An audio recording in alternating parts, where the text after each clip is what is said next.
My name is Luqman. I'm a business owner, also proprietor of Satay Boy.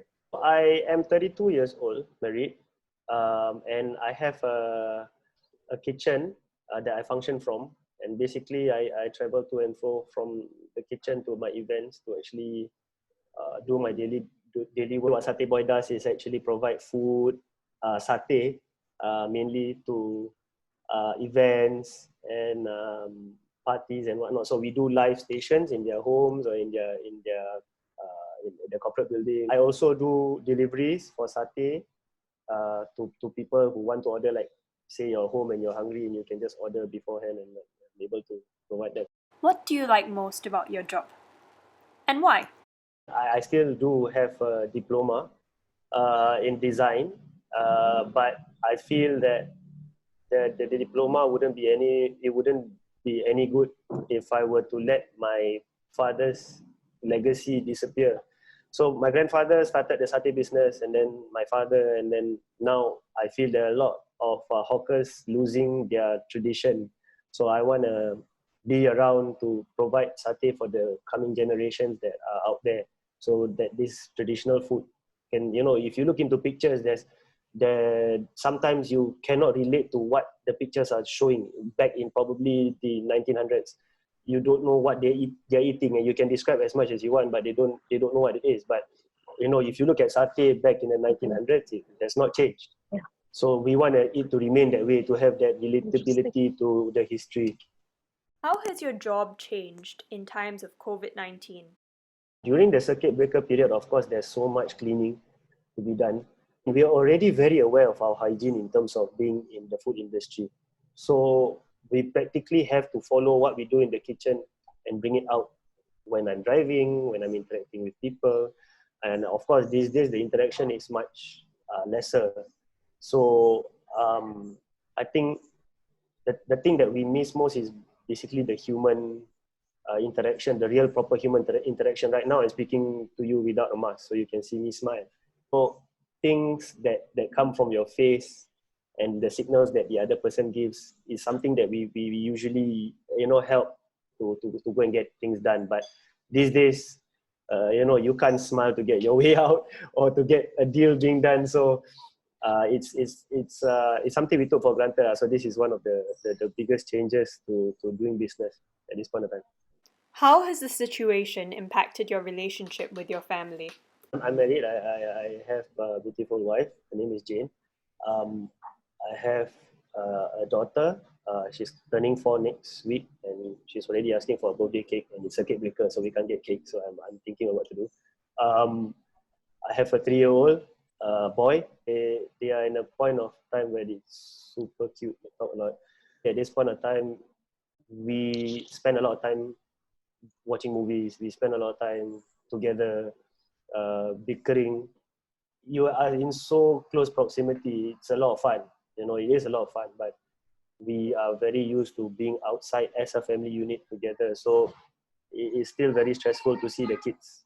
You can see in their eyes, they can't really say it, but you can see that they want to be outside.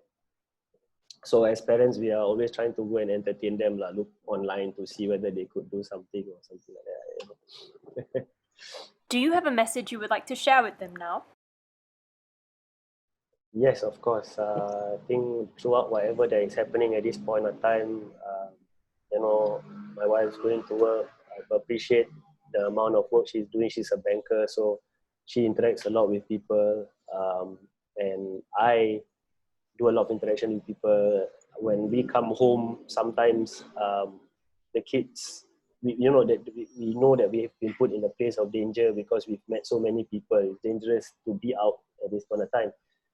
So I want them to treasure the times that we have together right now. I mean, although it might seem very stressful because we can't go out, but I think we're going to value this a lot more later when we're too busy and we don't have any time at all. How do you feel about having to go out to work every day, knowing that your safety may be compromised? I feel, for me, I have no complaints because I have to value the fact that I'm going to work. There are so many people who are out there who are jobless.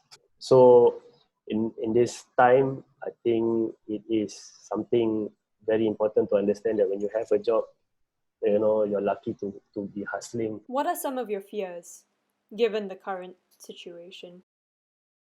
I fear that industries that are hanging on by a thread, but they are the ones that are keeping the world moving. Say traveling, or say the airline industry.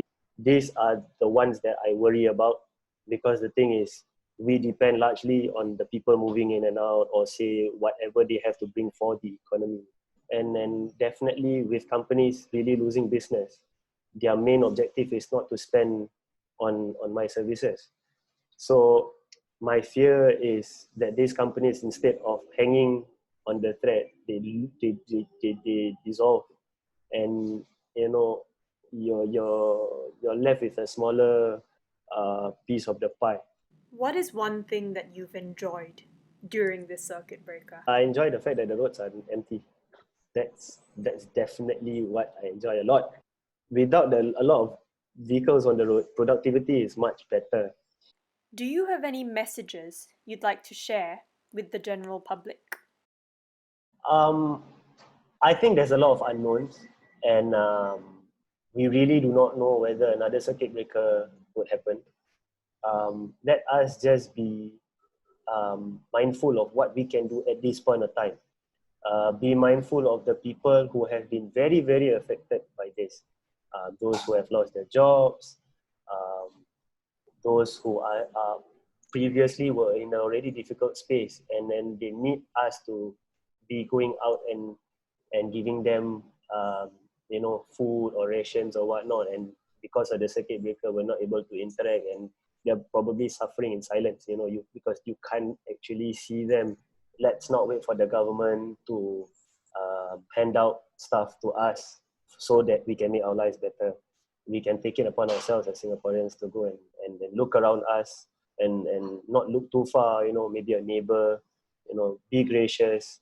And always remember that, the smallest things I always forget to to be thankful about. I mean, I have my neighbors are the best in the world, I guess. They when we see each other, we smile, we ask a lot of questions. I mean, we're a new estate, but we are very happy together. I just miss seeing them smile. I miss the foreign workers who are carrying the rubbish downstairs. I miss them smiling. They wearing masks all the time. Yeah. So guys, when it gets back to normal, don't we forget about these things. At this point of time, I miss that so much. What is the first thing you want to do once COVID-19 is over? Definitely, I would want to bring my kids out. They deserve that. They want to be out and about.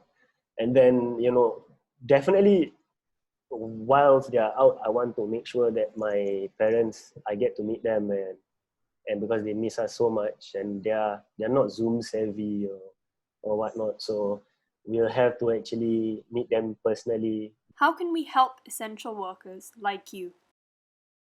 I think the most important thing is the appreciation. We have to understand and be and use this time to sit back and look at the bigger picture and see how we can appreciate everybody, police officers, cleaners.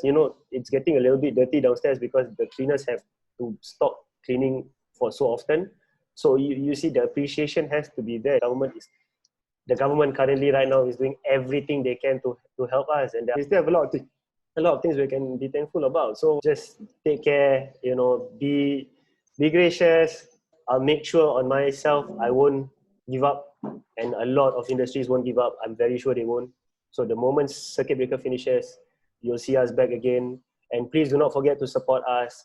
I know it will take some time, but just don't forget to support those that has been around during the time of circuit breaker.